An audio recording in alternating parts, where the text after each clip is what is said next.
प्यारे दोस्तों, बहुत दिनों से आपसे मुलाकात नहीं हुई। मैं वापस आ गया हूँ। आज मैं आपको एक बहुत ही जादुई कहानी सुनाना चाहता हूँ। मालियांग नाम के एक छोटे लड़के की, जिसके पास एक जादुई ब्रश है जिससे पेंटिंग्स साकार हो सकती हैं। क्या आपने कभी सोचा है कि अगर आप एक चिड़िया का चित्र बनाते हैं तो वह कागज से उड़ सकती है?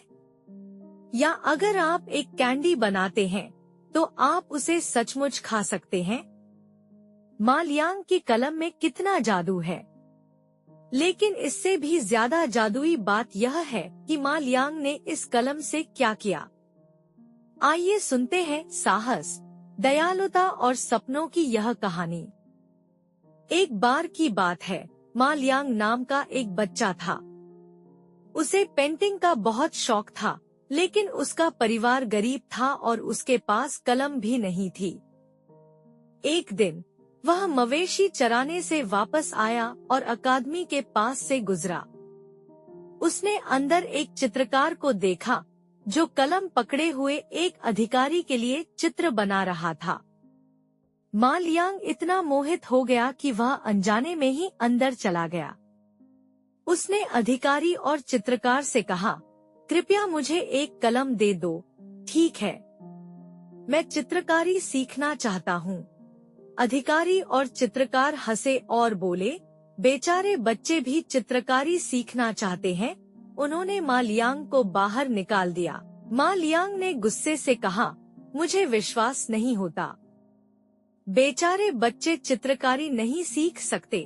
तब से मालियांग ने पूरे मन से चित्रकारी का अध्ययन किया। वह पहाड़ों पर जलाओ लकड़ी इकट्ठा करने जाता और रेत पर आकाश में पक्षियों के चित्र बनाने के लिए शाखाओं का उपयोग करता।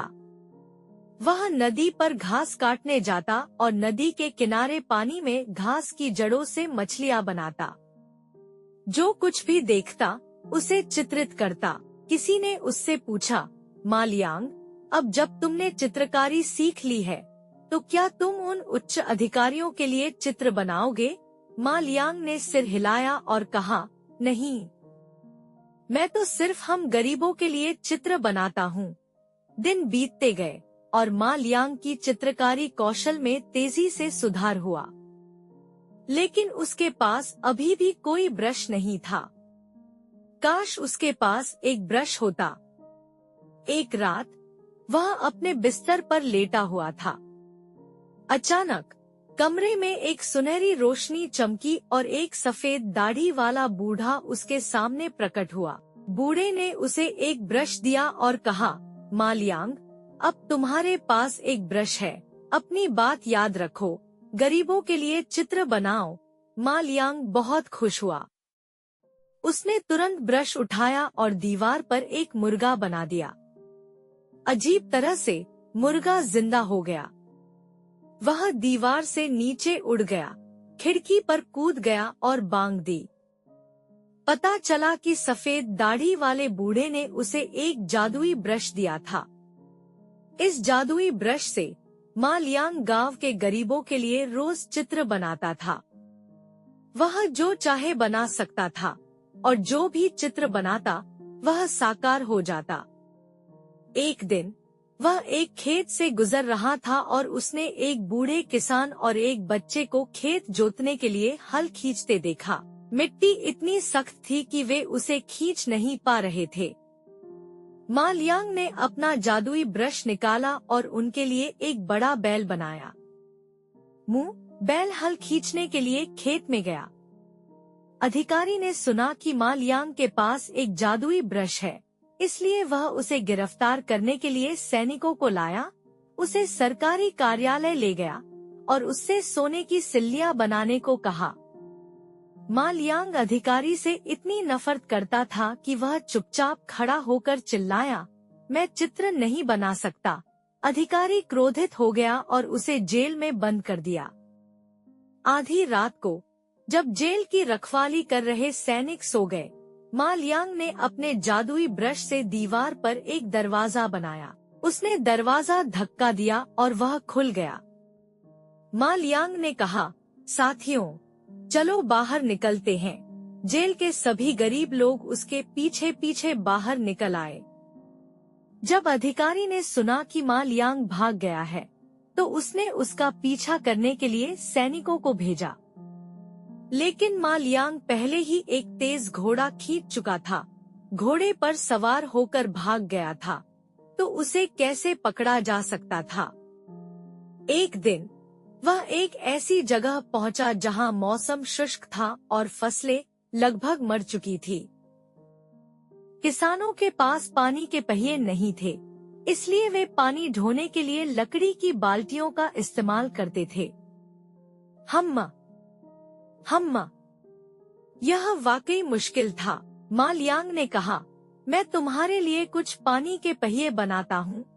किसान पानी के पहिए पाकर बहुत खुश हुए। तभी भीड़ में से अचानक कई सैनिक निकले, मा लियांग के गले में लोहे की जंजीर डाल दी और उसे फिर से गिरफ्तार कर लिया।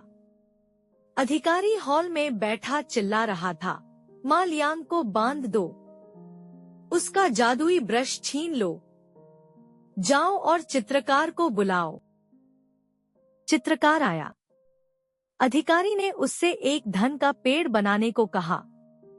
चित्रकार ने मा लियांग का जादुई ब्रश लिया और एक धन का पेड़ बना दिया।